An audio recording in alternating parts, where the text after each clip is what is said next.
Singapore continues to flounder, but there are still bouts of curiosity and interest. Since the 17th century, the Dutch have been aggressively building their monopoly in the East Indies. In a bid to break the Dutch stronghold, a 38-year-old British officer from the East India Company set sail into the eastern seas on board the Indiana.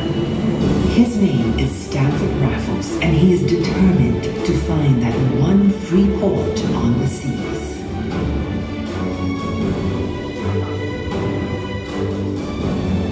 Captain Danny Ross from one of the survey ships suggests Singapore as a possible base.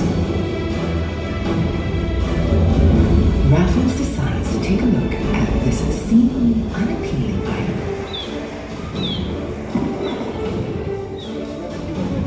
Accompanying Raffles is Major William Farquhar, who will turn out to be a key player in the events that followed. On 28 January 1819, Raffles and Farquhar set foot on the island and established ties with Abdul Rahman and Temenggong. Raffles and Farquhar craft a treaty of friendship and alliance to formalize British presence on the island.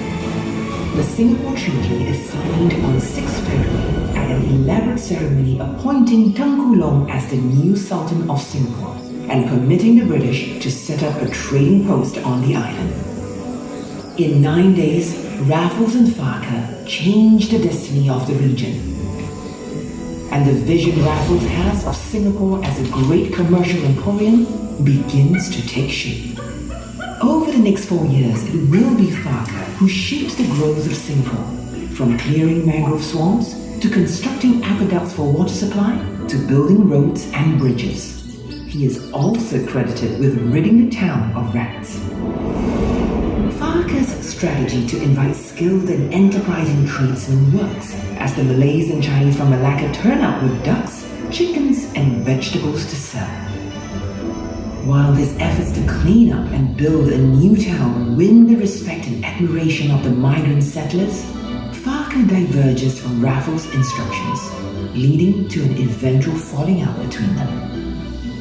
Raffles excludes Farquhar and sets up a committee to look at a plan for development.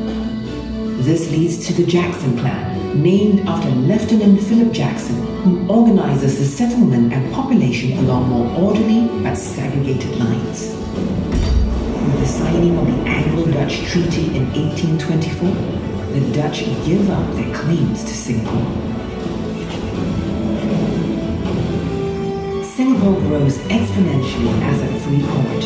Ships come from near and far, bringing wave upon wave of traders, explorers, and settlers. Singapore becomes a vibrant marketplace with peoples from everywhere. Inhabitants of the Malay world, the Boyanese, Minangkabaus, Javanese, and Bugis arrive alongside the Arabs, Armenians, Jews, South and North Indians, Chinese, Scottish, and the English. In Chinatown, merchants Tan Tock Seng and Xiao Yuqian work alongside Syed Omar Al-Juni. Narayana Pillai's construction firm builds Chinese offices and homes. British traders Alexander Guthrie and Edward Brewster work with Chinese and Parsi businessmen, while Tan Kin Cheng, the elder son of Tan Tock Seng, works for Guthrie's firm.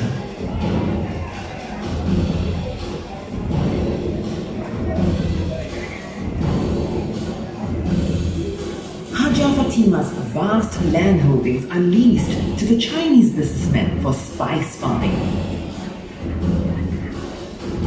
Munshi Abdullah comes from Malacca and is the writer who provides an extensive record of Singapore's early history.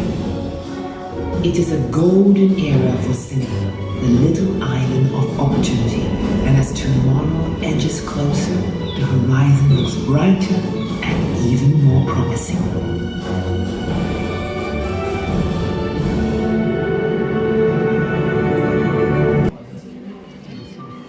Just a war vessel that helps fight piracy, she is also a symbol of change. steam engines lead the way for Singapore's age of industrialization and modernity. And when the Suez Canal opens, everything kicks into high gear. Singapore's links to the world get stronger, and connectivity and communication more important. Newspapers begin to flourish. One outstanding figure is Yunus Abdullah, first editor of the Utusan Melayu and a major champion for Malay education.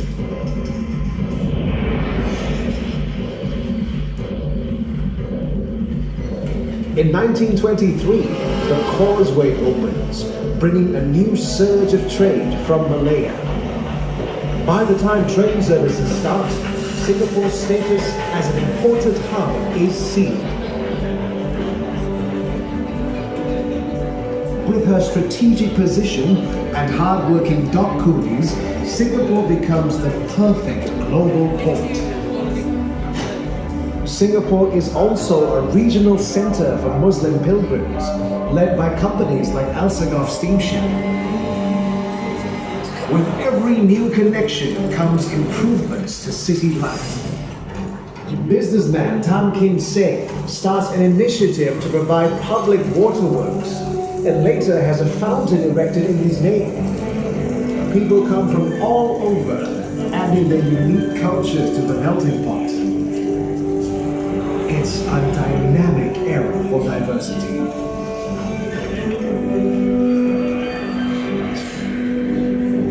This cosmopolitan city works hard and plays hard.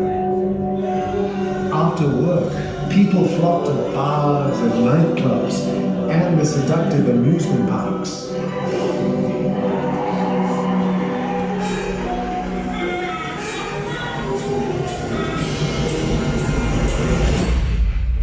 But beneath the shimmer and shine lurk darkness and disquiet.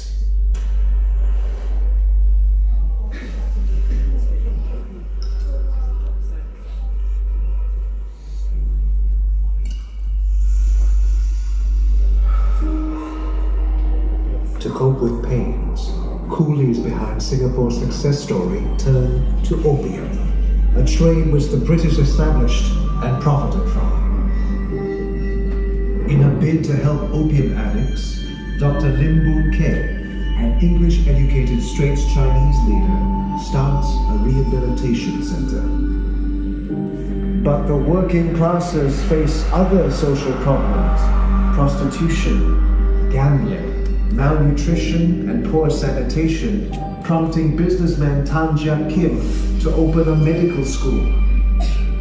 Also attempting to improve conditions is William Pickering, protector of the Chinese. But challenges remain. In 1876, a new, safer remittance scheme breaks the Chinese Tauge's monopoly. Seen as colonial profiteering, it sparks violent rioting. In 1915, another deadly event shatters Singapore. Sepoy soldiers being redeployed to Hong Kong worry that they will end up fighting fellow Muslims at the Western Front. Fanning this misinformation, coffee shop owner Qasim Mansour and the German prisoner of war Julius Lauterbach trigger off the 1915 Singapore Mutiny. Accounts record that the week-long mutiny results in 49 deaths, 56 mutineers killed, and 47 others executed.